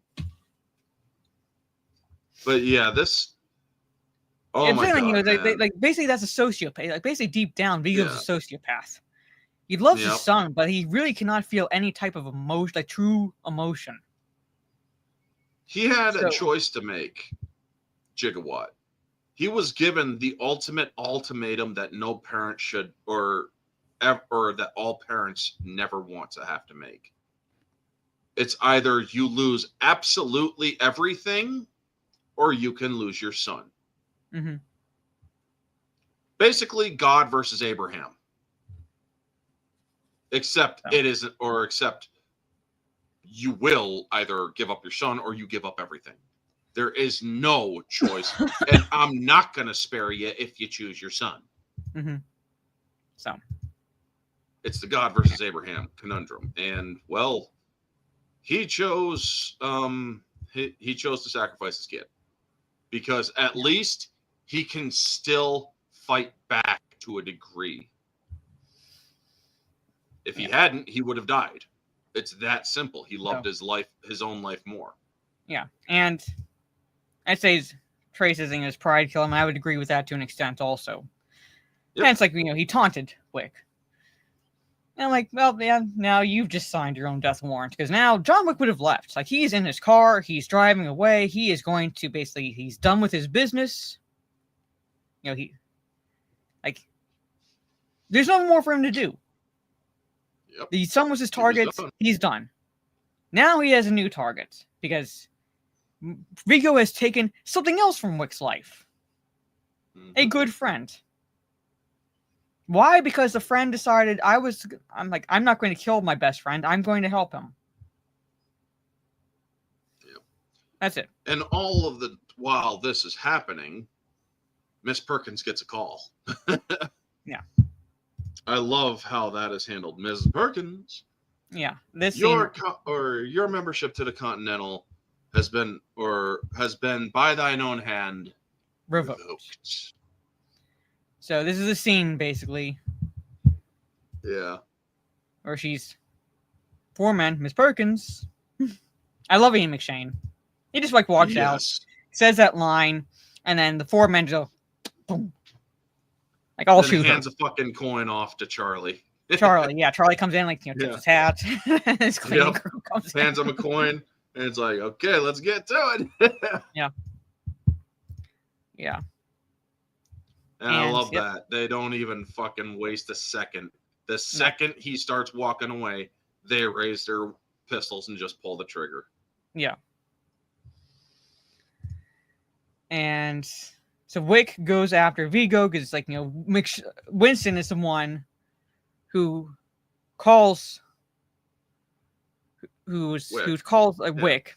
He calls John and says, it's why I'm not going to tell you that it's basically a certain someone is heading to a certain place to get on a certain, chopper to leave. I'm not going to be the one to tell you that information. So I'm telling you, but I'm not telling you.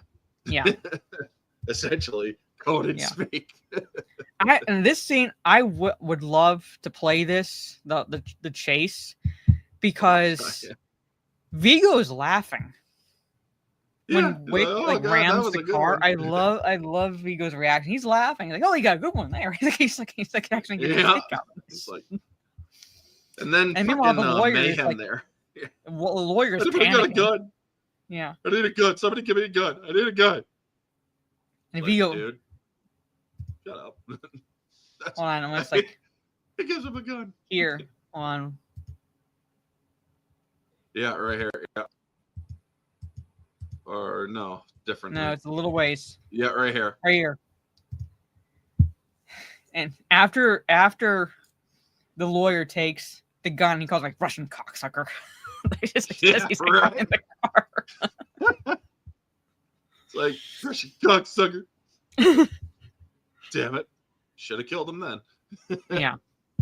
But And Vigo gives him a gun with just one bullet in it. Yeah. Yeah. He gives him a gun with just one bullet in it. So he's like, yeah, I'm going to give you, like, Good you just luck. asked for a gun. You didn't ask for bullets. Yeah. I love Technically, what he there's says. proof. He's like, yeah. He's like, says good luck to him in Russian. He's like, English, please. Good luck. Fucking Russian cocksucker. And I love how Wick kills him. Wick just fucking sidewinds him. Yeah. I wish I could play longer than 9 seconds. Because the lawyer gets a shot off on him. Boom. Hits the window, but like, it's like the glass is like, bulletproof. And he laughs like, I got like, and he gets shot. Yep. And that's not enough for Wick. No, Wick is pissed. So not only does Wick shoot him, he basically sides him or sideswipes him. I like basically Tokyo drifts his ass right here. Yeah, right here. It's like, oh shit. It's like you were nothing but a pawn, dude. Yeah. You just went up against a queen and got in chess game, folks, and you got your ass handed to you. Goodbye. I'm not paid enough for this shit. And finally, we get to Wick versus Vigo. And basically, it's like, just you and me, John, no guns. Yeah. What happened to us, John? We used to be civilized. Yeah. So basically, like, Wick throws away his gun. And they have a hand-to-hand fight. Yeah. It's like, we used to be civilized. Do I look civilized to you? Yeah, do I look civilized? And I love that. Like, I love the fight. I love the choreography in this fight scene because Wick, at one point, Wick has him by the arm because Vigo has a knife. And Wick knows that in order to perform the move he wants to perform on Vigo, he needs Vigo closer. So Wick literally takes a knife to his side. Because he needs to get Vigo closer. That is commitment. Commitment to the kill, yeah. Yeah, he willingly allows himself to be wounded so he can get Vigo in that grip to break his arm. Or really, really damage it, basically. So, but like he needed to get him closer because you see him looking at his arm, like, oh shit, I want to do this, but I need him closer. And he actually pulls him closer. Boom. Gets stabbed. And basically just about breaks Vigo's arm. Oh, yeah. You see the bone and everything, man. Yeah. I was like, oh. So that's the level of focus. That's the level of commitment. That's the level of I don't give a shit. I'm taking you down one way or another. Level of sheer will. Yeah. John Wick is a man of focus, commitment, and sheer will. And sheer will. And that's how he kills Vigo. Basically, he kills Vigo with his own knife. Like Vigo tried to use that knife on him, and Wick killed him with it. John Wick would make one hell of a Green Lantern, man. Yeah. And this scene, okay, I have to talk about this scene because he goes into a vet clinic. Yeah. And antiseptic is antiseptic wherever it is, basically. So he needs to basically bind himself because he's been stabbed. He needs to treat the wound. He needs to basically treat it, wrap it up. And he looks over because he hears a dog cry. And he walks over to the cage. Or he uses staples also, basically stitches. It's a pity. It's a pity. I was like, when I first saw this movie, I was like, it's a pity. I love pitties. My dog is like part pit bull. So I was like, nice. Just like, if there's anything like, like that make me like, gets girly, it's like, I love animals. So when I saw there was a pit bull, I was like, it's a pity. It's a pity. Pitties get Maragitty. Yeah, I love pitties. I love pitties. Pitties make you get. Pitties Yeah. get her giddy. So, but he takes a dog. He takes a dog, and I was like, I want that dog. Give me that dog. I want that dog. And like, so he walks off, basically, into the proverbial sunset with a new dog. And I like how this movie actually begins at the scene. Mm-hmm. It's like he's looking back on his life because he thinks he's about to die. Yeah. But then he finds a reason to live. Yeah. And he's like, it's okay, because he hears the dog cry. It's okay. Let's go home. Look at that! Look at that face. Look at that face. Oh, that is such a cute goat. I love dogs, folks. I love animals. Me, I'm more of an animal person than a people person. Yeah. Like, that's why I played, right that's why I played that like little short at the beginning, basically. Where it's like, this is my perspective, chat. I might scare you. I might not. I don't know. But if you have a problem with me, I'm not necessarily saying do whatever you want to me, basically, but I'll fight back. I'll fight back. I'll defend myself. But I'll do what I have to do, like, in that regard. You hurt anyone or anything I love,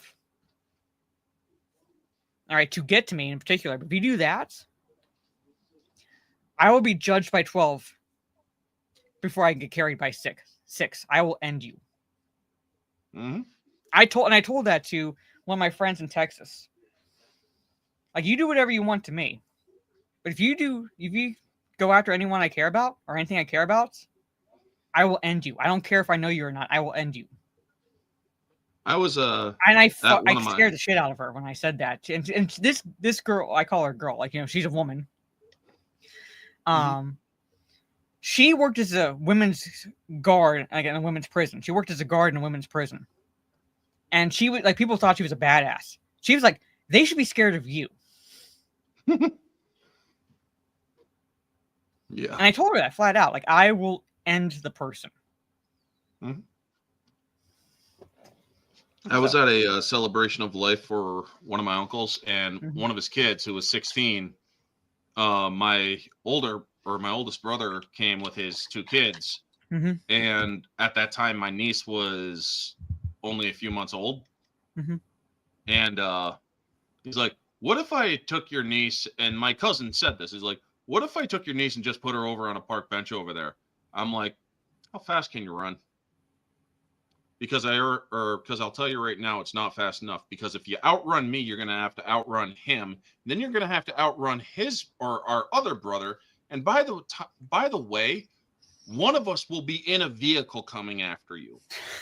Yeah, you're not getting away with terror or with scaring her. You scare her, you're done. We won't care if you're family. No. Like I said, that's what I told her. We're very protective in our family, and that's what I told her. You know, like, I'm not telling her necessarily to scare her, but I was telling her, like, you know, that's like, you know, if you're gonna know anything about me, this is what you should know. Oh yeah, we're basically the John Wicks of our family. Yeah, because someone's coming after me, I'm not gonna ask questions. I'm not. I'm gonna defend myself, and if that means killing the other person, I will kill the other person. This is what the philosophy I have, which was basically taught to me essentially by one of my senseis. I would rather be judged by 12 than carried by 6. Yep. That's the philosophy. So if I have to kill someone to defend myself or defend someone I love or something I love, I will do that. And I'm probably going to get hit on YouTube because I'm, like, basically advocating that shit, but that is just me. We're allowed to defend ourselves, folks. Yeah. To the point it's like, look, her way is better at saying it, but the way that they said, or my sensei, it's like, life is all about worth. If somebody is coming at you, they have renounced their worth. So there it is. But that basically is how the movie ends. Where, you know, basically John Wick has found another dog, another essentially reason to live. And that's where the first movie ends. And the second movie picks up not long after the events of the first movie, but it came out 3 years later. Yeah. 3 years later. So we will be talking about that next week when we talk John Wick Chapter 2, where we get more immersed into the world of basically the assassins, like what basically more into the inner workings, the cogs of what basically runs that society. This could have been a one-off. This is like a perfect ending. It could have been a one-off, but like I said earlier in the stream, there is no bad addition in this franchise. In the Book of Wick, there is no bad chapter. Yeah, basically, there is no bad chapter. There might be slightly weaker chapters. Yeah. But there are no bad ones. I mean, even objectively speaking, this movie rates up to about a 9 to a 9.5, with the only reason why things being taken out or any objective flaws is literally small little tiny errors. Yeah. Or seeing where the cut is during the fall. That's literally all that takes the 0.5 off of the objective. This is like objectively a near perfect movie, not just a near perfect revenge movie, like a near perfect movie. Yeah. I mean, this movie, they freaking did such a great job with this movie that it is damn near perfect. And it was one of the producers, when I say producers, I mean someone who wrote a check, was Ava Longoria. Basically. From what I read, she basically wrote the $6 million check that saved this movie, allowed this movie to be produced. Well, Ava Longoria, thank you very much. Yeah. So, batshit crazy, but she saved the movie. Yeah. Just like we all owe Winona Ryder thanks for Dracula. Mm-hmm. She bought the rights. Oh, yeah, basically, she said, like, when they ran out of cash, she stepped in and go, here you go. Finish it. So we have her to thank, basically, for that movie, like, being released, essentially. And I get that, Jacob Watt. I'm fine with it. Because he's not impervious. No. He survives a lot, but he's not impervious. He gets wounded. You can see him moving slower. Yeah. Like, he's not entirely impervious. If he acted like he was entirely impervious, yeah, I could see it where it's like, okay, this is like way too fantastical for me to believe this. But I'm fine with it. I'm fine with that level because he still takes hits. He's still wounded, and like the fourth movie, particularly like the last part where it's like, holy shit, the gauntlet he has to go through just to get where he needs to go. Anyway, that is it, ladies and gentlemen, for John Wick Chapter 1. Mm-hmm. And we'll be talking John Wick Chapter 2 next Wednesday. So before I give my outro, let everybody know where they can find you and all that fun stuff. Well, you can find me on Mara's channel twice a month for the ones and twos. You can find me on X at OrangeHat2185 or OrangeHat Revived. Tomorrow night, exclusively on X, we are going to be discussing The Punisher from 2004, which is part of this whole 10-year theme we got going with this John Wick taking 10 years to make, and this movie being 10 years older than, or 10 years, or Punisher's 10 years older than this one. Mm-hmm.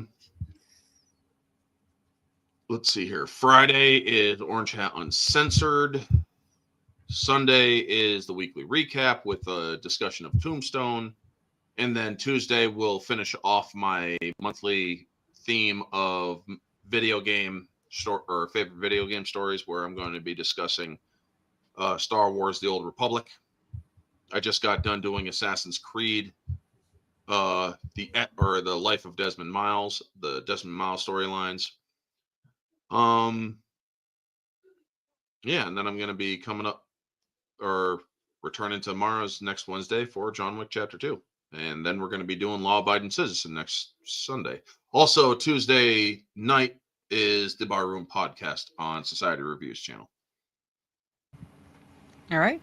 Like I said, I will be talking Punisher tomorrow with Orange Chat, and next week will be John Wick Chapter 2, and then Law Abiding Citizen the following Thursday.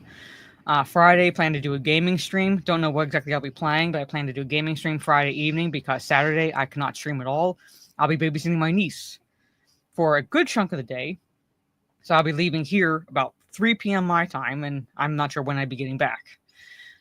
Sunday, I have to get with My Nerdy Home to see if it'll be on my channel or not. I believe it'll be on my channel, even though she did a solo stream last week. It should be on my channel this week, but I will let you all know what Talk Nerdy to Us will be. And that should be like about 8:30 p.m. Eastern Sunday evening on my YouTube channel. And that's what I have coming up in the near future, and then basically the gaming streams and following streams next week. So on that note, ladies and gentlemen, have a good rest of your day or evening wherever you are in the world, and we will see you all tomorrow to talk The Punisher with Thomas Jane. Good night.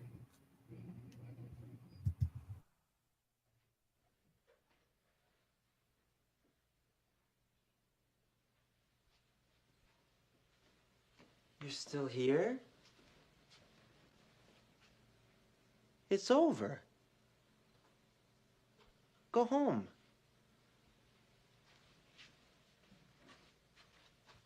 Go.